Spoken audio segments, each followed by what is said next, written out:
Rindu Buya Hamka.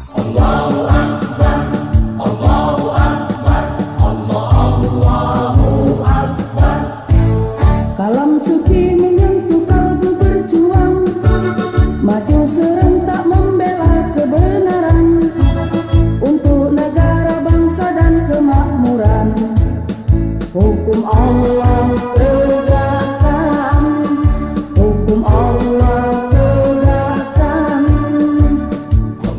Berikut penjelasan Buya Hamka dengan tema Haus akan mencari kebenaran yang diambil dari rekaman siaran kuliah subuh RRI Jakarta era tahun 80-an. Assalamualaikum warahmatullahi wabarakatuh. Para pendengar, saya ucapkan selamat pagi dan selamat lagi mendengarkan uraian-uraian tasawuf yang memang menjadi pakaian dari kehidupan kita, dengan segala variasinya, bunga-bunganya, kembang-kembangnya. Sehingga kita melihat bahwa tasawuf itu satu ilmu yang mengenai kerohanian kita, tambah dikaji, tambah mendalam. Sehingga kita tenggelam dalam asyik, dalam syok, dalam kerinduan. Pada minggu yang telah lalu, kita terangkan tentang hal syok atau rindu. Nah, sekarang kita berpindah kepada atash, al-atshu. Apa arti al-atshu? Arti bahasa Indonesianya haus. Nah, mendengarkan artinya saja saudara sudah dapat mengetahui. Kaji kita berturut-turut. Mula-mula dulu kita mengaji mahabbah, cinta kepada Allah.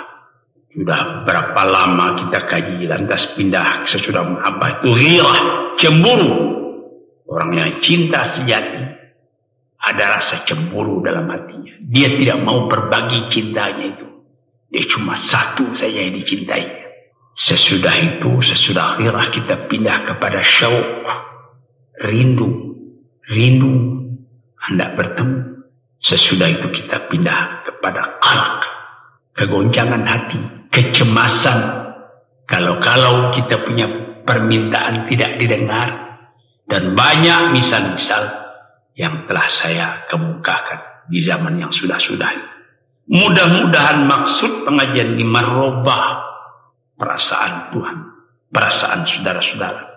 Jangan kasar memikirkan agama. Jangan cuma menghitungkan ini haram, masuk neraka, ini masuk surga. Jangan itu saja. Ketahui kehubungan kita dengan Tuhan itu lebih mendalam. Sehingga dikatakan oleh ahli tasawuf, man lam yadhuq lam ya'rif. Barang siapa yang tidak merasakan hal ini, dia tidak akan tahu apa nikmatnya agama. Sampai di dalam hadis dikatakan halawatul iman. Tambah lama iman itu tambah manis, bukan tambah pahit. Sehingga kita bersedia menghadapi segala kesusahan dalam hidup. Sebagaimana pernah saya mengemukakan salah seorang sufi yang besar, Bishr al-Hafi, teracung kakinya kepada batu sehingga terbit darah daripada ampuh kakinya. Dia bukan mengeluh, tapi merasa syukur. Ketika istrinya bertanya, mengapa Tuhan merasa syukur padahal kaki sudah sakit begitu? Katanya, saya ditegur oleh Tuhan tadi di jalan.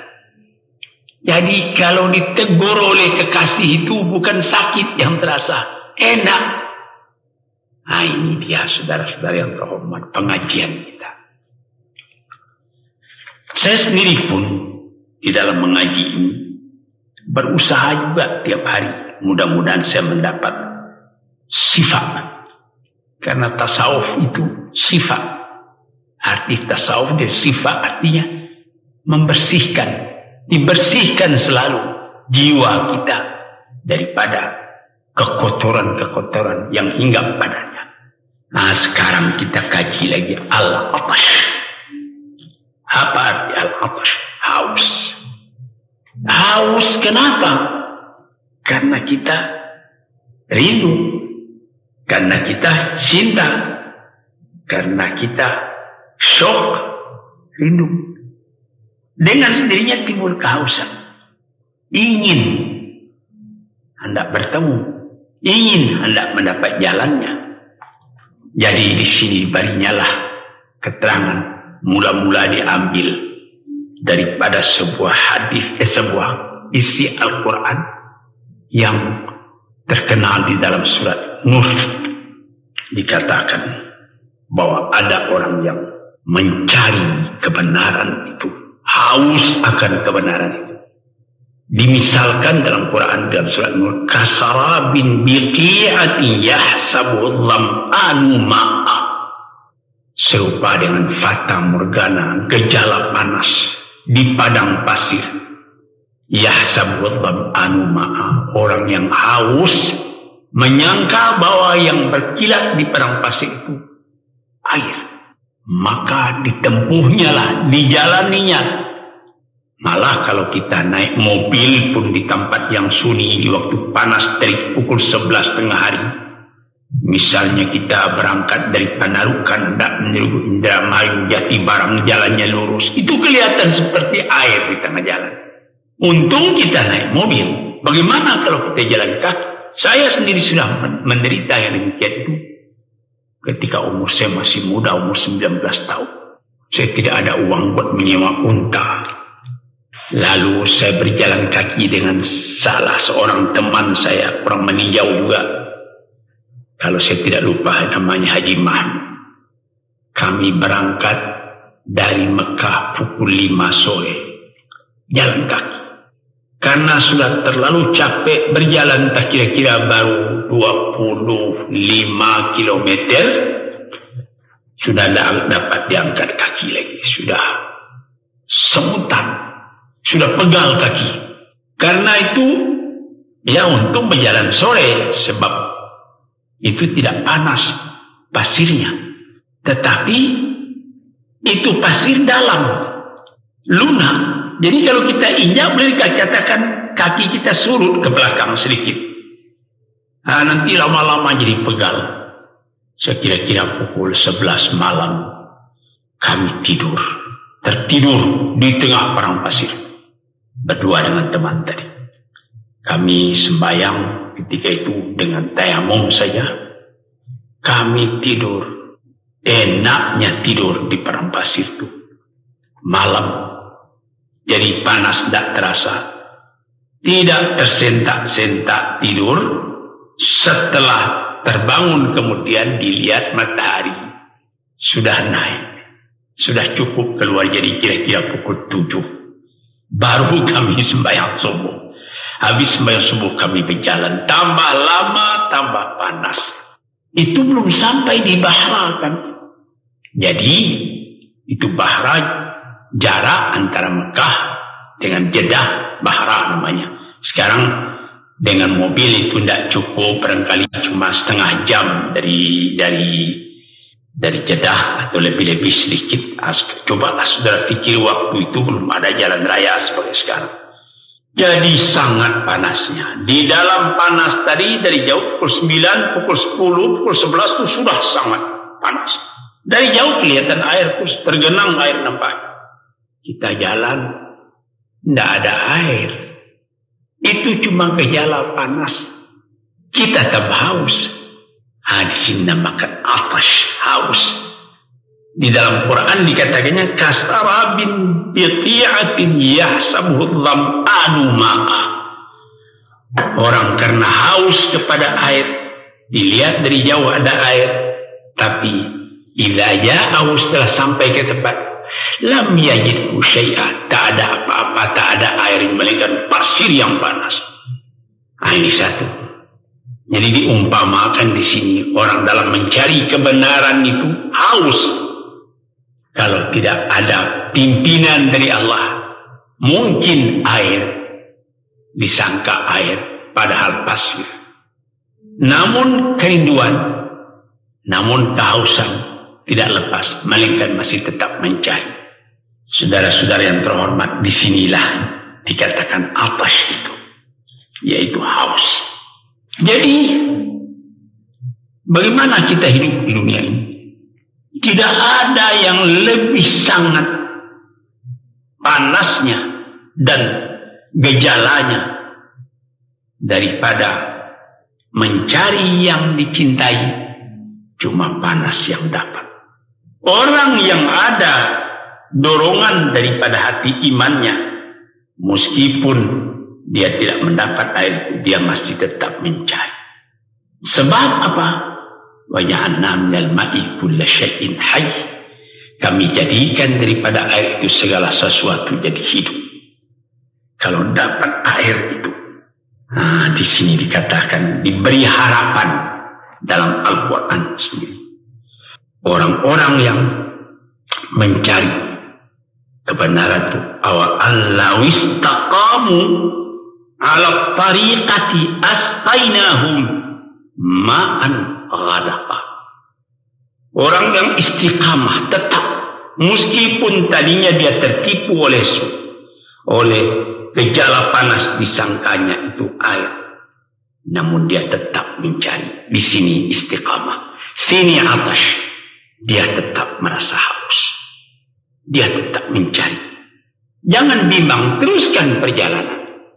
Fa'allahu istaqamu ala tariqati, kalau benar-benar dia istiqamah, tidak beragu-ragu, jalan terus, akan kami beri, kata Tuhan kepadanya, ma'an ghadaqa, air yang sejuk, air yang berlimpah-limpah.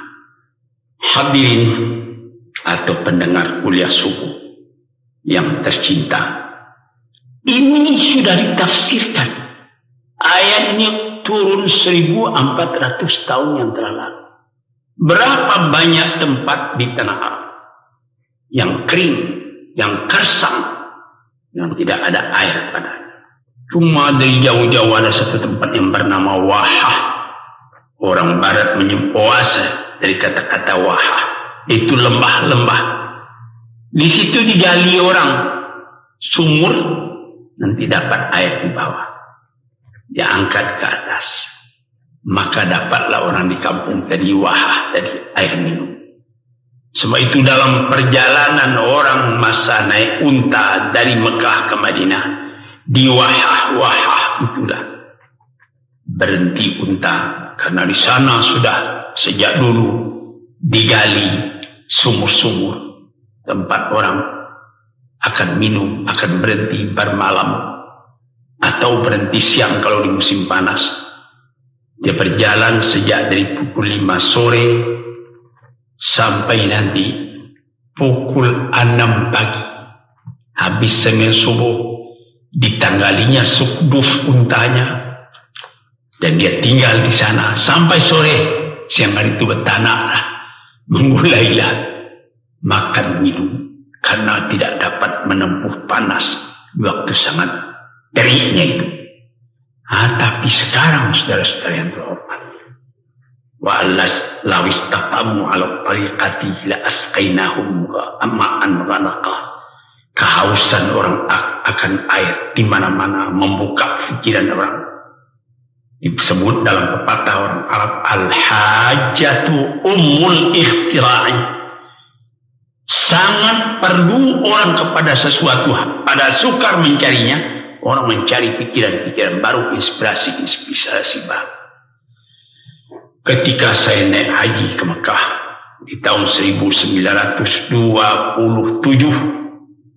ketika itu kota Jeddah masih sepi, saya melihat bagaimana kerajaan Saudi yang baru memerintah menyaring air laut supaya dijadikan air tawar, tidak asin lagi. Itu sudah mulai ketika itu. Maka orang pun tidak susah minum lagi, sudah terasa bahasa ini air tidak asin. Tetapi kalau diambil mencuci kain, tidak lekat sabunnya, karena dia masih tetap air laut yang ditawarkan. Tapi di Libya, kabarnya konon digali tanah dengan mesin-mesin yang modern. Orang mulanya hendak mencari minyak, rupanya ketemu air. Air yang ketemu itu air jernih, air asli, bukan air asin yang ditawarkan, tapi air sejuk sejak dulu. Sehingga di Libya sendiri tidak ada lagi soal perkara air. Saudara-saudara, para pendengar peminat kuliah subuh, saya berikan keterangan umum dalam hal air ini supaya saudara melihat bagaimana hausnya manusia. Kalau jasmani haus akan air, penting akan air. Ada orang yang sakit sudah sebulan 2 bulan tidak makan, tapi dia belum mati. Tapi dia mesti minum, walaupun setengah sendok air itu sudah bisa meneruskan hidupnya. Sampai saat yang terakhir, sampai setengah jam mau dia meninggal dunia, masih sanggup dia minum air. Tapi padahal sudah berbulan-bulan tidak makan nasi. Di sini sudah melihat atas itu. Maka jika sekiranya rohani manusia merasa haus mencari kebenaran, atau lebih positifnya lagi mendekati Allah, dia merasa haus, maka rohani pun kehausan pula mencari jalan menemui Tuhannya. Itulah keterangan kita tentang atas, artinya haus. Haus yang berasal dari rindu, rindu yang berasal dari cemburu, cemburu yang berasal dari cinta. Sekian dulu, mudah-mudahan lain hari kita sambung lagi hal kehausan akan cinta kepada Tuhan ini. Assalamualaikum warahmatullahi wabarakatuh. Demikian penjelasan Buya Hamka dengan tema Haus akan mencari kebenaran yang diambil dari rekaman siaran Kuliah Subuh RRI Jakarta era tahun 80-an.